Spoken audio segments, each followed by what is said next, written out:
दंडवत प्रणाम. तथा कापूस पहाडी बालक लपविणे, पिंजलेल्या कापसाच्या ढिगात बाळकाला झोपवणे. एक दिस गोसावी टेकडी विजय केले.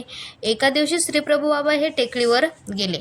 तेथ गोसावी खेळत होते. तेथ श्रीप्रभू खेळत होते. ते आडी बाईले एकीच्या घरी पाणी नसेचे. त्या आडीला एक बाईचे घर होते. त्या बाईच्या घरी हे पाणी नव्हते. मग ते म्हणू लागली आणि ती म्हणायला लागली, घरी पाणी नाही, मेहेला भरिया पाणी जाये. पाणी नाही आणि मला पाण्याची खेप घेण्यासाठी जायचं आहे. तव लेकरू कोणापाशी देऊ आणि मी माझं बाळ हे कोणाजवळ देऊ. जर आले असते तर मी माझं बाळ हे राऊळांजवळ दिलं असतं. ऐसा तिया मनोरथ केला, असा तिने मनोरथ केला. तो गोसावी तेथ विजय केले आणि श्रीप्रभू बाबा तेथं त्या स्त्रीच्या घरी गेले. मग ती म्हणाली आणि ती म्हणाली, रावळो नावे कले करू घेया का. रावळो, तुम्ही थोडा वेळ माझ्या बाळाला घेता का. मग मी घागरी भरून पाणी घेऊन येईल. तोपर्यंत मी घागर भरून पाणी घेऊन येते. सर्वज्ञ म्हणतले आणि श्रीप्रभू म्हणतात, ओ मेली आणि म्हणे दे म्हणे, आण म्हणे, मी तुझं बाळ घेतो. मग ते लेकरू गोसावी आपासी दिले आणि तिचं बाळ हे तिने राऊळांजवळ दिलं. आपण पाणीया गेली आणि ती पाण्याला गेली.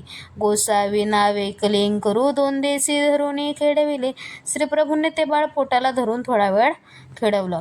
तव ते लवकरी न यायची, पण ती काही लवकर येत नव्हती. कापसाचे पहाड पाठीशी पिंजून ठेवले होते. कापूस पिंजून हे एका टोपलीत किंवा पाटीत ठेवलेला होता. आता गोसावी लेंकरू निजविले. श्रीप्रभूंनी ते बाळ त्या पाटीमध्ये झोपवलं आणि दोहीकडून पहाड मिळून गेले. त्या पाटीमध्ये बाळाला झोपवल्यामुळे ते कापूस हे जवळ आले. मग गोसावी विजय केले आणि श्रीप्रभूंनी ते बाळ त्या पाटीमध्ये झोपून श्रीप्रभू तेथून निघून गेले. ते बायको पाणी घेऊन आली आणि ती स्त्री पाणी घेऊन आली. तो गोसावी ते न देखेची, पण तिला काही श्रीप्रभू हे तेथं दिसत नव्हते. घागरी ठेविली, घरात गेले. घागर ठेवली आणि घरात गेली. बाजे पाळणा लेकरू पाहिले. बाजेवर पाळण्यामध्ये तिने ते बाळ पाहिलं. कोणता सांदी पाहिले, कान्याकोपऱ्यामध्ये बाळाला पाहिलं. तव तेथ लेकरू नाही, पण तेथंही तिचं बाळ नव्हतं. कोणारे गे दाराने गे, कान्याकोपऱ्यात पाहिलं आणि दारात गेली. मग सेजिया साईल्या ते पुसिले, रावडी लेकरू तुमच्या हाती दिधले. रावळांनी माझं बाळ हे तुमच्याजवळ दिलं आहे का. त्या म्हणाल्या नाही दिधले. त्या म्हणाल्या, नाही, रावळांनी तुझं बाळ हे आमच्याजवळ दिलं नाही. मग सेजिया साईल्या म्हणू लागल्या. मग शेजार पाजारच्या तिच्या मैत्रिणी विचारू लागल्या, हा हो रावडी कोणापाशी दिधले. हा हो लेकरू कोणापाशी दिधले. हा तू तुझं बाळ हे कोणाजवळ दिलं होतं. तिया म्हणाली आणि ती म्हणाली, रावळापाशी दिधले. मी माझं बाळ हे रावळांजवळ दिलं होतं. तेही म्हणतले आणि त्या मैत्रिणी म्हणाल्या, राऊड वेडे पिसे. राऊड हे वेडे पिसे आहेत. आडी घालिती का, विहिरी घालिती का, पेवी घालिती. श्रीप्रभूंनी जर का तुझं बाळ हे आडामध्ये, विहिरीमध्ये किंवा पेवामध्ये जर घातलं तर तू काय करशील.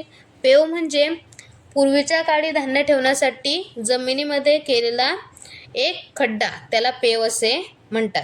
त्या पेवामध्ये जर प्रभूंनी तुझं बाळ जर घातलं तर त्यावेळी तू काय करशील. तू काही करशील आणि त्यावेळी तू काय करशील. मग काऊर वावरी घरात गेली आणि मग कावरी बावरी होऊन ती घरामध्ये गेली. तव पहाड हालिता देखिले आणि ते पहाड हालताना पाहिलं. ते त पाहे तव लेकरू आनंद भरीत निजले असे. तिथे तिने त्या बाळाला पाहिलं तर ते बाळ तिथं गार झोपलेलं होतं. मग म्हणू लागली आणि पहा हो राऊळ माय, राऊळ बापू, राऊळ ईश्वरू. पहा हो राऊळ माय आहेत, राऊळ बाप आहेत, राऊळ हे ईश्वर आहे. राऊळी लेंकुराशी कैसे जतन केले, हे कैसं राऊळांनी माझ्या बाळाचं हे कसं रक्षण केलं आहे. म्हणून सुखीन झाली आणि म्हणून ती सुखी झाली. उतरंडी उतरविणे, गोसावी घरोघरी विजय करीती. श्रीप्रभू हे घरोघरी जात. उतरंडी उतरती तेथ जेवगे पदार्थ अवलोकते. उतरंडी उतरवत आणि तेथील पदार्थांचं निरीक्षण करत. उतरंडी म्हणजे काय तर खाली मोठं मडकं, त्यावर छोटं असं एकावर एक ठेवलेले मडके, त्याला उतरंडी असे म्हणतात. तेथच साकपाक आरोगणा करीती आणि तेथील पदार्थांचं भोजन करीत. सावी थुंकी करीती. मागुतिया जैस्या उतरंडी असती तैसी अनुक्रमे रचिती. परत भोजन करून झाल्यानंतर दंडवत प्रणाम.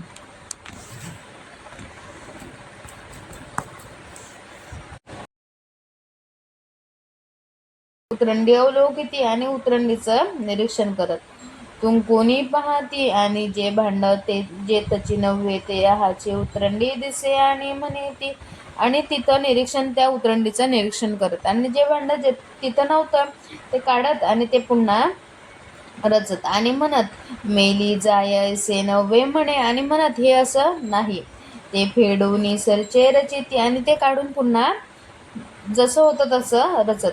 मागुती पाहती तव बरवा कडसली देखते आणि पुन्हा पाहत तर तेव्हा आता हे बरोबर आहे असं त्यांना दिसत होतं.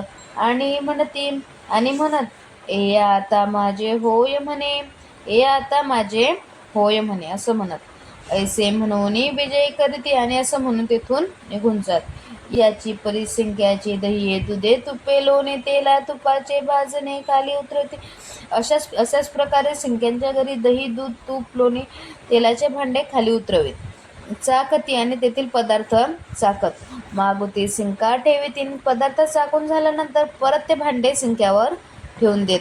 भाजणी झाकती आणि परत ते पुन्हा भांडे झाकत. जे शेतासी घरा ताटे जे कवाड अडकवून जाती तयाच्या घरी विजय करते. जे लोक ताटीचं कवाड लावून शेतामध्ये जात श्रीप्रभू त्यांच्या घरी जात. ताटीचं कवाड म्हणजे काय? लाकडापासून बनलेला दरवाजा, त्याला ताटीचं कवाड असं म्हणतात. तयाच्या घरी विजय करते आणि श्रीप्रभू त्यांच्या घरी जात. ताटिया कवाडे उघडते आणि ते ताटीचं कवाड उघडत. दही दुधे तुपे लोणी लपवून ठेविले असे. दही दूध तूप लोणी हे लपवून ठेवलेलं असे. ते काढून माझं घरी आरोगणा करते आणि ते काढून मधल्या घरामध्ये आरोगणा करीत. जे तची ते ठेवते आणि परत जसं होतं तसं ठेवून देत. ताक कांजीची चूड भरून चाकती. ताक कांजीची चूड भरून चाकत. मागुतिया ताटिया कवाडे लाविते आणि पुन्हा ते ताटीचं कवाड हे लावून घेत. अंगणे घागर रांजणी माथणी उघडून आंजोडीवर उदक करते. अंगणामध्ये घागर रांजण माथणी उघडून तेथील ओंजळीत पाणी घेऊन ते पीत. मग खाड पुसती आणि विजय करती. मग दाढे पुसत आणि तेथून निघून जात. दंडवत प्रणाम.